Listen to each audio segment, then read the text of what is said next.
देवता अगन्यास में कही गई माताएं बीज दिग्बंध देवता तत्व हैं। श्री जगदम्बा की प्रीति के लिए सब शक्ति के पाठांगभूत जप में इसका विनियोग किया जाता है।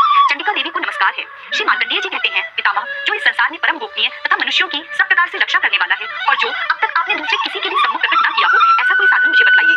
ब्रह्मा जी बोले, ब्रह्मन, ऐसा साधन तो एक देवी का कवच ही है, जो गोपनीय से भी परम गोपनीय, पवित्र तथा संपूर्ण प्राणियों का उपकार करने वाला है। महामुने, उसे श्रवण करो। देवी की 9 मूर्तियां हैं, जिन्हें नवदुर्गा कहते हैं। उनके अलग अलग नाम बतलाए जाते हैं। प्रथम नाम शैलपुत्री है, दूसरे स्वरूप का नाम ब्रह्मचारिणी है, तीसरा स्वरूप चंद्रघंटा के नाम से प्रसिद्ध है, चौथे स्वरूप को कुष्मांडा कहते हैं, पांचवी दुर्गा का नाम स्कंद माता है, देवी के छठे रूप को कात्यायनी कहते हैं, सातवां कालरात्रि और आठवां स्वरूप महागौरी के नाम से प्रसिद्ध है, नवी दुर्गा का नाम सिद्धिदात्री माता है। ये सब नाम सर्वज्ञ महात्मा वेद भगवान के द्वारा ही प्रतिपादित किए हुए हैं। जो मनुष्य अग्नि में जल रहा हो, रणभूमि में शत्रुओं से घिर गया हो, विषम संकट में फंस गया हो तथा इस प्रकार भय से आतुर होकर जो भगवती दुर्गा की शरण में प्राप्त हुए हो, उनका कभी कोई अमंगल नहीं होता। युद्ध के समय संकट में पड़ने पर भी उनके ऊपर कोई विपत्ति नहीं दिखाई देती। उन्हें शोक, दुख और भय की प्राप्ति नहीं होती। जिन्होंने भक्तिपूर्वक देवी का स्मरण किया है, उनका निश्चय ही अभ्युदय होता है। देवेश्वरी, जो तुम्हारा चिंतन करते हैं, उनकी तुम निसंदेह रक्षा करती हो। चामुंडा देवी प्रेत पर आरूढ़ होती है, वाराही भैंसे पर सवारी करती है, ऐन्द्री का वाहन ऐरावत हाथी है, वैष्णवी देवी गरुड़ पर ही आसन जमाती है, माहेश्वरी वृषभ पर आरूढ़ होती है, कौमारी का वाहन मयूर है।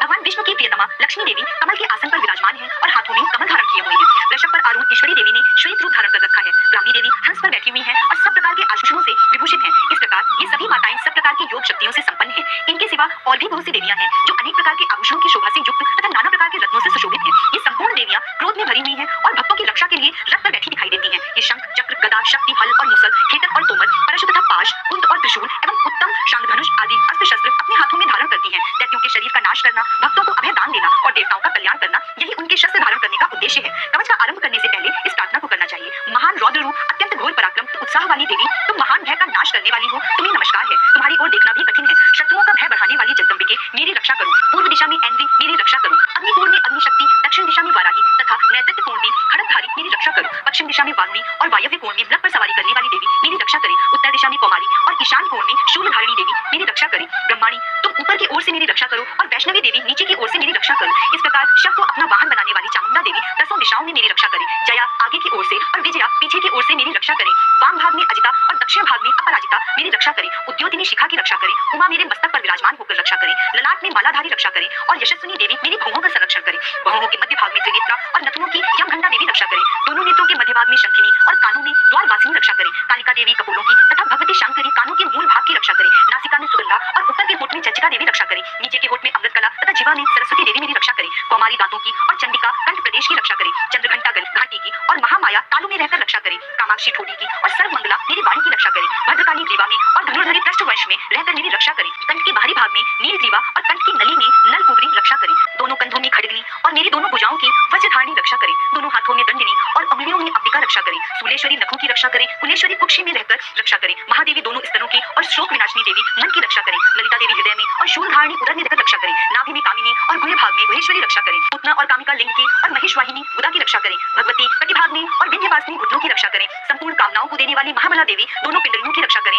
नारसिंही दोनों घुट्टियों की और तेजसी देवी दोनों चरणों के पृष्ठ भाग की रक्षा करे। श्रीदेवी पैरों की उंगलियों में और तलवासिनी पैरों के तलवों में रहकर रक्षा करे। अपनी दाढ़ों के कारण भयंकर दिखाई देने वाली वृष्ट कराली देवी नखों की और ऊर्ध्व केशविनी देवी केशों की रक्षा करे। रोमावलियों के छिद्रों में कौबेरी और त्वचा की वागेश्वरी देवी रक्षा करे। पार्वती देवी रक्त, मज्जा, वसा, मांस, हड्डी और मेद की रक्षा करे। आंतों की कालरात्रि और पित्त की मुक्तेश्वरी देवी रक्षा करे। मूलाधार आदि कमल कोशों में पद्मावती देवी और कफ में चूड़ामणि देवी स्थित होकर रक्षा करे। नखों के तेज की ज्वालामुखी रक्षा करे, जिसका किसी भी अस्त्र से भेदन नहीं हो सकता, वह अभेद्या देवी शरीर के समस्त संधियों में रहकर रक्षा करे।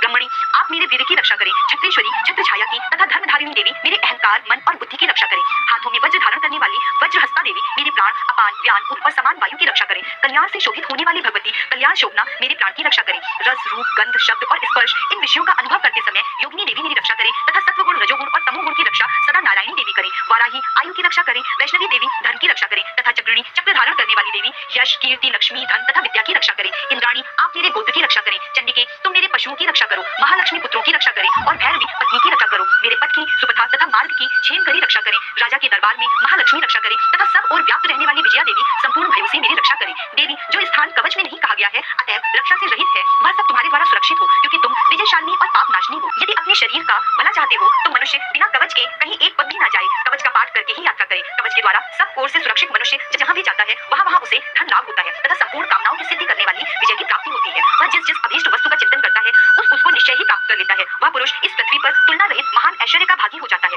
कवच से सुरक्षित मनुष्य निर्भय हो जाता है, युद्ध में उसकी पराजय नहीं होती तथा वह तीनों लोकों में पूजनीय होता है। देवी का यह कवच देवताओं के लिए भी दुर्लभ है। जो प्रतिदिन नियम पूर्वक तीनों संध्याओं के समय श्रद्धा के साथ इसका पाठ करता है उसे दैवी कला प्राप्त होती है तथा वह तीनों लोकों में कहीं भी पराजित नहीं होता। इतना ही नहीं, वह अपमृत्यु से रहित हो जाता है, 100 से भी अधिक वर्षों तक जीवित रहता है। मकड़ी, चेचक और कोढ़ आदि उसकी संपूर्ण व्याधियां नष्ट हो जाती हैं। कनेर, भांग, अफीम, ददूरे आदि का स्थावर विष, सांप और बिच्छू आदि के काटने से चढ़ा हुआ जंगम विष तथा अहिफेन और तेल के संयोग आदि से बनने वाला कृत्रिम विष, ये सभी प्रकार के विष दूर हो जाते हैं, उनका कोई असर नहीं होता। इस पृथ्वी पर मारण, मोहन आदि जितने भी अभिचारिक प्रयोग होते हैं तथा इस प्रकार के जितने मंत्र यंत्र होते हैं, वे सब इस कवच को हृदय में धारण कर लेने पर उस मनुष्य को देखते ही नष्ट हो जाते हैं। यही नहीं, पृथ्वी पर विचरने वाले ग्राम देवता, आकाशचारी देव विशेष, जल के संबंध से प्रकट होने वाले गण, उद्देश्य मात्र से सिद्ध होने वाले निम्न कोटि के देवता, अपने जन्म के साथ प्रकट होने वाले देवता, कुल देवता, माला, कंठमाला आदि, डाकिनी, शाकिनी, अंतरिक्ष में विचरने वाली अत्यंत बलवती भयानक डाकिनियां, ग्रह, भूत, पिशाच, यक्ष, गंधर्व, राक्षस, ब्रह्म राक्षस, बेताल, कुष्मांड और भैरव आदि अनिष्ट कारक देवता भी हृदय में कवच धारण किए रहने पर उस मनुष्य को देखते ही भाग जाते हैं। कवचधारी पुरुष को